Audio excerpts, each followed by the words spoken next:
Good morning and welcome to another edition of Our Town here on 94.9 and 99.1 The River. My name is Darren Swinson. Our Town, as always, brought to you by Decorah Bank and Trust. Coming up on the program this morning, we will have our exit interview per se, our final conversation with Decorah School Superintendent Mark Lane. But our first guest this morning, fair season begins in the state of Iowa next week.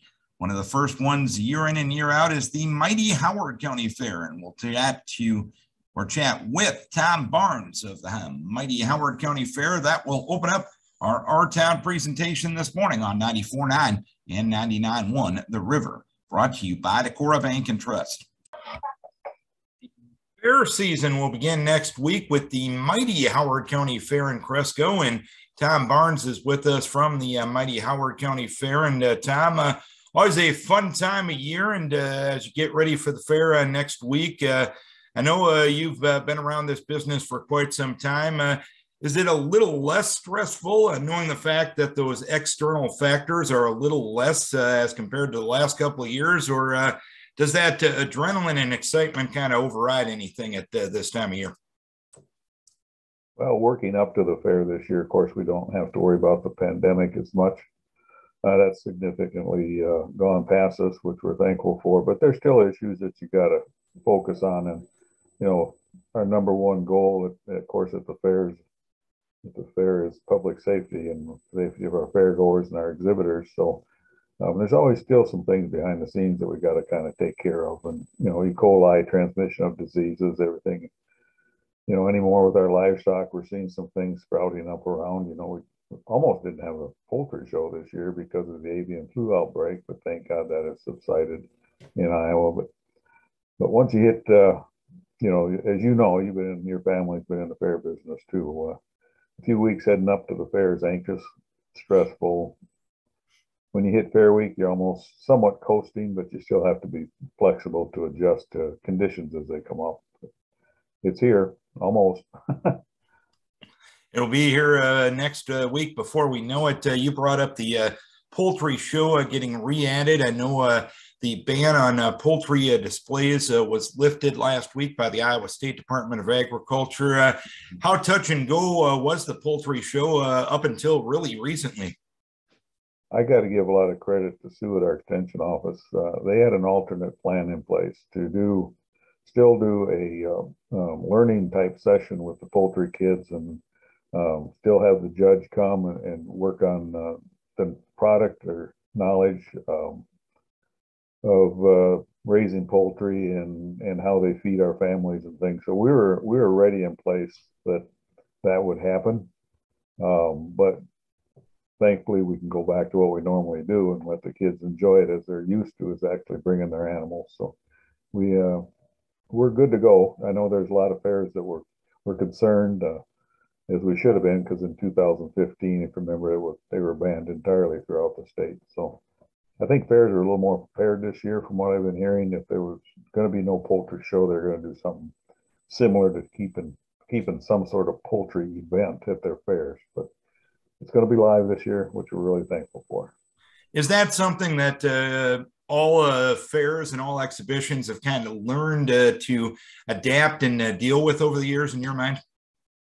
Yeah, I believe so. I think it's really good. It was a learning experience. We didn't expect it, of course. But, you know, a few years ago, we went through the kind of the same thing with swine, with the different diseases, although it's been more than a few years ago. But, you know, we learned from that as far as exhibition of swine. And as you pick up on things that happen to your fair, you should learn and how to adapt. So I think this year they were really prepared to do something.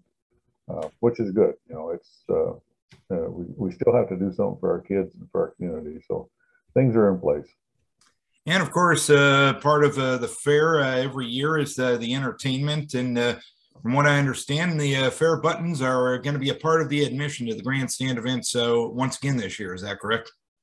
That's correct. We started that in 1985. Actually, we were the first fair in Iowa to do something like that. And they're back again this year. They're out at our local merchants, $35 prior to fair, $45 at the fair. But if you're coming from out of town, say for one of our concerts or the races, For instance, you don't have to have a button to get in. We still sell single tickets that night, but if you're going to come to 2 events, it's just more economical to buy a button. But so we do it both ways. We're flexible. They're out a lot of our different merchants around the Howard County area, and I know one of our young men on our marketing committee put a post out there on our Facebook page last week of where the buttons are available. And let's run down the entertainment next week, starting Wednesday night with the Demolition Derby. Yeah, we're happy to have a Demolition Derby back. It was tough to get one on the weekend due to everything else, and you got to look at the other events at your fair and how you schedule things as far as you know, with track events, there's a lot of track work to be done between events, and some things you just can't do when you want to do them because of what it takes to get ready for that event. So we talked to these gentlemen out of Albert Lee, Masters of Disaster. They do quite a few fairs in Minnesota, and they do 3 or 4 just to the west of Howard County. And they got quite a following of drivers that follow that circuit. And actually, that's where the suggestion came from. Was some of those drivers in the western part of our county here asked if we couldn't look at those folks to do a demo for us. So we're excited about that. It's 7 p.m. Wednesday night, 4 classes. Should be a lot of fun. And Thursday night. That's the one I always look forward to. Been in racing since the 60s, and so it's fun to have the stock car racing back. Super late models are back this year on the Eastern Series swing.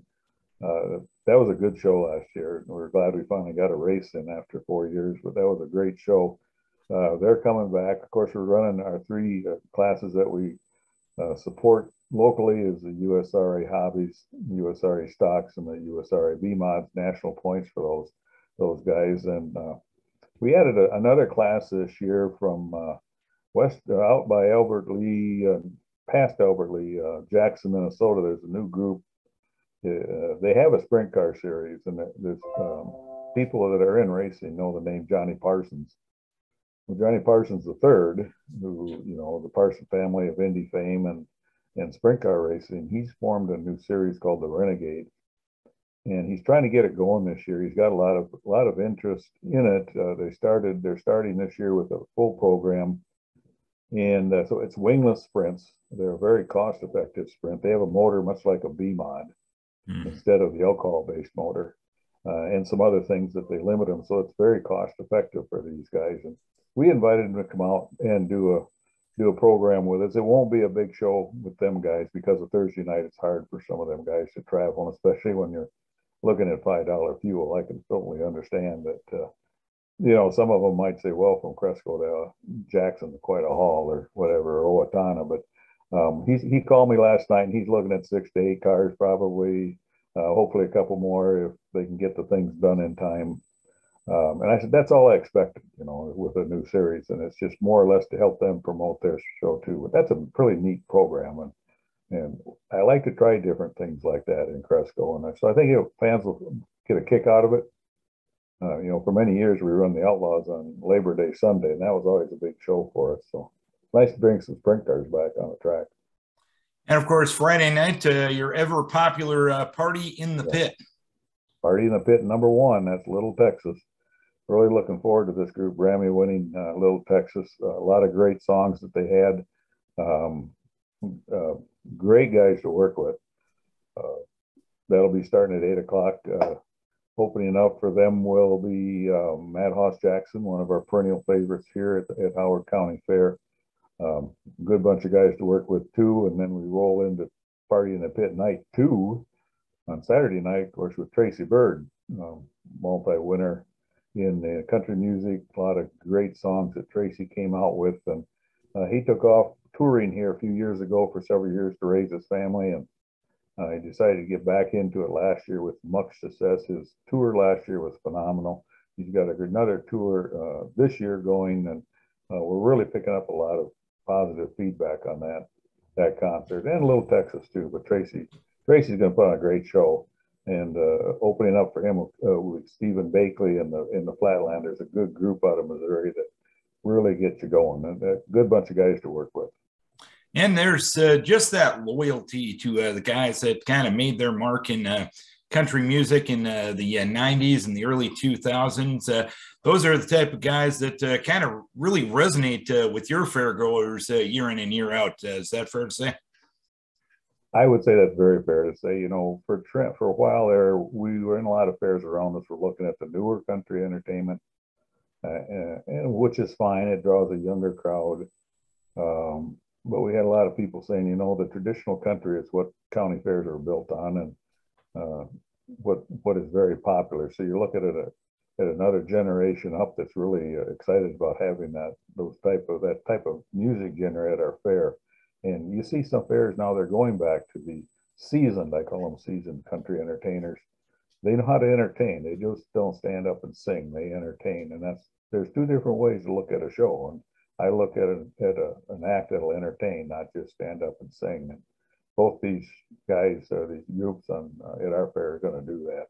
It's, you know, they're slightly more cost effective than the new acts. I can't, you know, a few years ago we had a young man and we paid, I thought, too much money for him, and right now he's 4 times that amount of money in 3 years. So, and you know, when you're looking at $300,000-$400,000 for an act on this new country stuff, county fairs can't make that work. So, you know, we're looking at cost effective. They're still expensive by all means, but they're a little bit more affordable. Let's put it that way. And then you wrap up the fair on Sunday with Little Rodeo. Yeah, second year we've had rodeo. We like a rodeo. Sunday night works the best for them as far as their tour. You know, it's a good group of people out of Iowa that run a really quick rodeo. A lot of cowboys involved. Great people to work with, and we always get a good crowd for the rodeo. It fills up the grandstand whenever we do it. So we're really pleased to have them back with us again this year. Anything we're missing, Tom? Anything else you want to pass on about the mighty Howard County Fair starting next week? Well, there's a lot of stuff to do that's free. If you saw our free poster, there is a lot of stuff. Big dog act, chainsaw carver, Nick's Kid Show, Barnyard Adventure. We've got several things that are there 1 or 2 or 3 days of the week. The Iowa Corn Trailer. My wife at Extension's got some things lined up, some different displays that'll be there. The conservation station. The first outing of a replica of the Campanile at Iowa State will be at our fair. It's a 1/5 scale of the Campanile, and that'll be up here on Saturday. People can see it. Then at 3 in the afternoon, the Campanile is going to chime and have a little concert. It's kind of neat. And then there's just a lot of other free things on the grounds. We got 25 some fairgoer contests, you know, pedal pull, and of course you can't go wrong by sampling some of the fair food. I mean, that's what fairs are all about, as we know. A lot of things going on. A lot of youth activities. Of course, the livestock shows and the static exhibits and their commercial exhibits. And fairs more than just grandstand. No doubt about it. And the carnival as well. I got to mention them. Yep. Evans United Shows we've been fortunate enough to be with Tom and Nancy since pardon me. I was a little shaver probably when that started. Yeah, you were. It was 74 or 75, 70, in that general area. And they've been with us ever since. We're the longest playing county fair they have. And then the next year they signed on with Clear Lake. So they jumped from Howard County to the 4th of July in Clear Lake, and it makes a good jump for them. So great, as you know, they service, of course, the Winnebago County Fair too, and a great bunch of people to work with. Very, very good family to work with. They take their safety as number one and how they treat the fairgoers. Great family. And of course, you sell this fair as 5 fun-filled, affordable days for the entire family. And the way things are right now, and people paying a lot more for goods than they did a year ago, it's a good, cost-effective entertainment, if you will.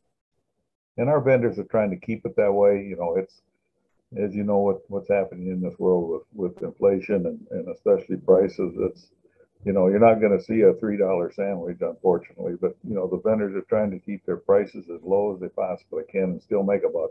Because if they don't make a buck, they're not going to be here next year. So you'll see some, I know you'll see, and I haven't heard of too many. I've heard of a couple, but said, God, I got to go up $1 on my sandwiches. They're $1.50.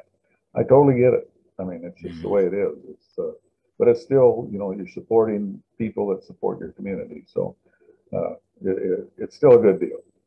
And of course, any type of fair food is well worth it, no matter what you're paying for it. Oh, you bet. Now, once a year I can indulge. After that, I got to stay away from it. But all right. It is what it is. All right, Tom, we appreciate you joining us to preview the mighty Howard County Fair next week. We wish you best of luck next week as you get fair season going for 2022. Looking forward to it. All we ask is to pray to the weather gods for us. Have a good week. So it can rain between 11 and 7, as a wise man named Gary Swenson once told me. I talked to Gary many times on the phone when I first got into this business in '83. And Gary and I were very good friends, as you know. All right. Tom Burns from the mighty Howard County Fair next week in Cresco. Time now for our exit interview, if you will, with Decorah School Superintendent Mark Lane, who will be leaving the district here at the end of the month. But good news on your front, Mark. Gainful employment is on your way. You are going to become the superintendent of the Woodward Granger School District. How did that opportunity materialize? Actually, the current superintendent, Woodward and Granger, is a friend of mine. My first year ever as a school administrator, Matt Adams is his name. Matt was assigned to be my mentor. You have to go through a mentoring process your first year as an administrator in Iowa. And Matt was a principal in Ankeny at the time. And so he was my mentor that first year I was ever a school administrator, and we've been friends ever since. And he gave me a call, probably about 4 or 5 weeks ago now, and said, gosh, what do you, I heard you're moving down here. What are you doing next year? And I said, gosh, I don't know yet. And he let me know at the time that he had accepted the position to be superintendent in West Des Moines, and just was hoping that I might be interested in replacing him at Woodward Granger. And, one of the first things I asked him about was just, honestly, was the Woodward Granger School Board. I feel like, I've been really blessed in the time I've been in Decorah to work with 6 great board members and people who really care about their school. And so hearing from Matt about his experience with the Woodward Granger Board was really important to me, because I know as a superintendent and board, you're part of that leadership team for a school district, and you need to have good relationships. And so I'm had an opportunity to interview and start to get to know the board there, and I'm excited for an opportunity to continue to do this work. It's challenging work, but it's rewarding and a lot of fun. And obviously, you came to Decorah from the Des Moines metro area. You have now ran a school district in Decorah, which is a 3A size, and you'll go to a smaller school district. When you look at the issues facing Iowa education, is there that many differences between a bigger school district and a smaller school district? What's similar? What's different?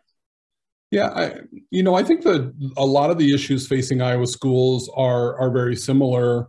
It just maybe has to do with scope and scale. We're always focused on enrollment and funding. So I think regardless of whether you're Des Moines serving 33,000 students or Decorah serving 1,600 and Woodward Granger's about 1,200 students, you need to know what your funding levels are based on your enrollment and how that translates into using taxpayer money well to educate students. And so, I think smaller school districts, honestly, the superintendent and others in the district, frequently you have to wear a few more hats. I spent time working in Urbandale, and the central office staff at Urbandale was about 20 people.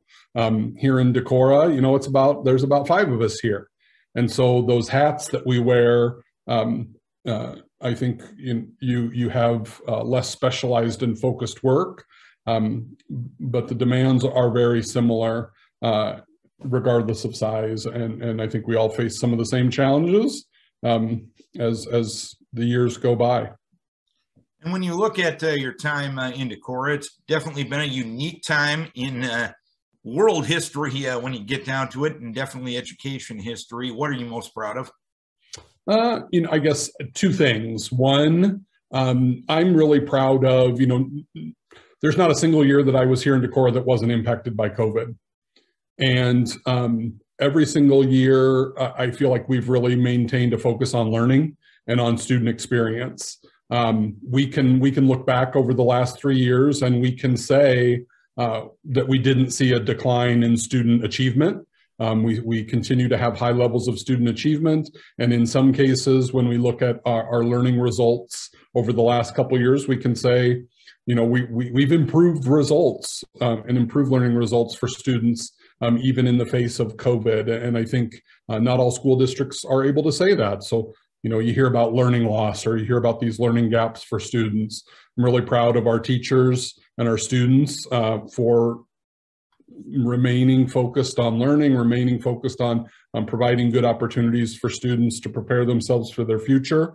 And I think it's just a testament to hardworking teachers and hardworking students and families. And then along with that, I think about these last 3 years and, I think our students, they really value that full, well-rounded student experience. And the ability to maintain activities, the ability to not have to cancel football games because of COVID, the ability to have the variety show and our musicals and large group speech and all of those things that are, right, I look back and those were some of my most cherished memories as a student. And, I go back to the summer of 2020 when we had a period of closure. We waited to have our commencement, and we did that later in June. But it was important for us to bring closure for those students and to have a real commencement ceremony. And so our activities directors, Adam Riley and Jake Nimrod, our principals, all of our coaches and activity sponsors and parents, I'm so appreciative of the way people worked to give students as normal of a high school experience as they could, and to give our students as normal of an experience for school over these last 3 years. And so that student experience and student learning, right, that's what it's all about. And I think we stayed focused on those things, and I'm really proud of that. Any regrets? My biggest professional regret is that, I don't think we've gotten to where I would have wanted to be in 3 years in relation to our facilities. We know we need a different elementary school. John Klein and West Side have served their purpose, and not having a better plan for the future is disappointing to me. But I'm really, really grateful to Travis Gedkin and his leadership as our new city manager, and what the city council, I attended a meeting last week, and I think the planning around the North Alley area and Hively Street and the John Klein property, I'm really excited for the collaboration that's getting started between the district and the city, to look to the future of what we really need in our community. And so we're not where I would have hoped to be in 3 years. But I know that Travis and our city council and folks here in the school district, that work is getting started to have a really collaborative approach to what are we going to do in our community for an elementary school and around that North Alley John Klein property area. That's probably my biggest regret, and because I know we need to improve those facilities. In fairness, do you think you would have gone further in that discussion without having to focus on COVID throughout really all 3 years that you were superintendent at Decorah? Yeah, I think, in early February, my first year in the district, we had a meeting with city council members and park and rec staff and the mayor and a couple of our board members and myself, and it was really I'd been in town for about 5 or 6 months, and it was really a coming together around, okay, let's get this project moving forward. Let's get this going. And, a month later, COVID is on everybody's mind and we're shutting down schools. And I think, that definitely had an impact on our ability to put our efforts into that work. But I think it's important for people to know, Chad Byrd, Lorraine Borowski, our city council members, the conversations, they never really stopped. But I think people, the attention of people, right? You have so much energy, you have so much mental energy, and the work of the city and the work of the school district, I think in many ways, for periods was consumed with COVID. And it really brought, other things to a halt at times. When you look at your professional development as a superintendent and as a school administrator, how do you feel you're a better superintendent today than when you started in the Decorah School District? I think just because of, I guess I feel like I'm a better communicator, both, in verbal communication and in listening. I think I'm a better communicator in writing. When I started my job as a superintendent, I never ever envisioned that I would be, sending a weekly email every Friday to families. That wasn't something I ever intended to do. But we went through almost like probably almost a 60 to 70 week period where I sent a message to families every Friday. And sometimes it wasn't just on Friday. And so, I know feedback that I've gotten over the last few months. I've had, people express to me just gratitude for the consistent communication. And I think just my ability to communicate in writing and like I said, to listen, right? These have been emotional times for people. And I know that people didn't agree with every recommendation I made to the board or with everything that every decision I made and there were times when people were upset with me, and the ability to just hopefully allow people to feel heard, I think is important. I don't ever want to make people feel like I'm being disrespectful to them. And so, there were times when my emotions were high, and I was under stress or I was worn out and tired. And so, being able to just manage my own emotional thermometer and my own ability to interact in those situations, I think, you learn through practice, you learn through mistakes. And so, it's definitely been a learning experience.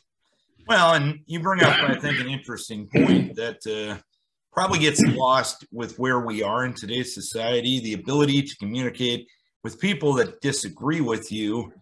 And it's the whole listening end of things. My parents always taught me, God gave you two ears and one mouth for a reason.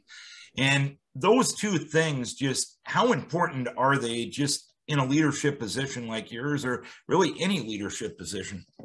The thing that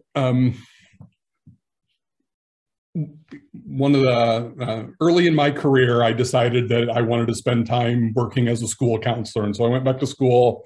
And one of the first things that you learn as you're developing your skills to be a counselor is the idea of listening to understand rather than listening to respond. And, that can be easier to do at times than at others, right? And so I think that's, for me, the key is when I feel myself listening to respond or to argue or to interrupt somebody and not let them finish a whole thought, I have to catch myself and I have to say, am I giving this person my full attention? Am I really listening to understand their perspective, right? Because, ultimately, whatever we're talking about, at the heart of that is their child. It's their children, it's their grandchildren, it's the thing that's most precious to them in the world. And so it's natural for emotions to be high. And so I want people to feel like that they can trust their school, that they can trust the adults at school. And so that ability to listen, to understand, to take on somebody's perspective and see where they're coming from, I think is really critical to this work. And like I said, sometimes that's easier at times, and it's really difficult at times. But I think, again, that's something that I have found myself, constantly going back to and reminding myself is, am I listening to understand and really see things through other people's eyes rather than to just respond or argue. When you look at the current state of the Decorah Community School District, what's the best thing in your mind Decorah's got going for it? As we look into the future, what's the biggest challenge that Decorah will face? The best thing going for it, right? It's the people. This is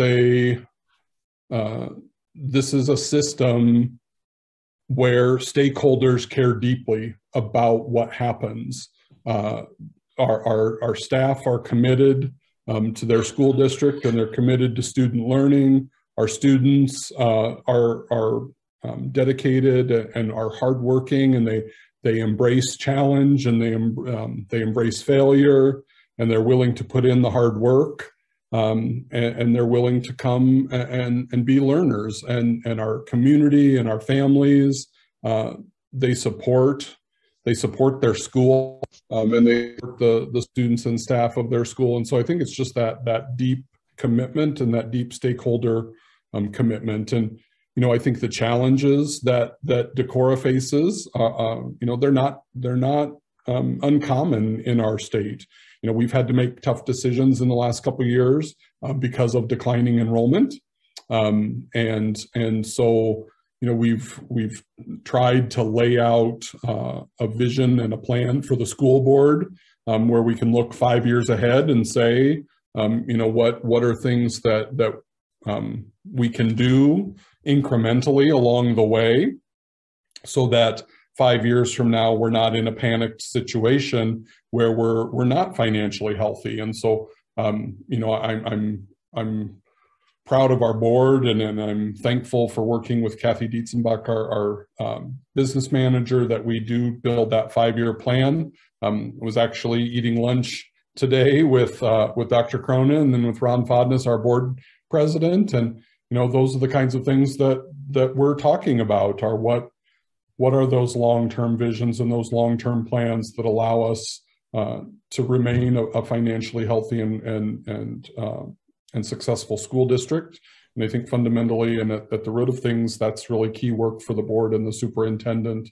But it's something, and right, it goes beyond the school district. And I'm appreciative that our mayor and our city council and our city manager, we know that there are people working in our community to address low inventory of affordable housing for people.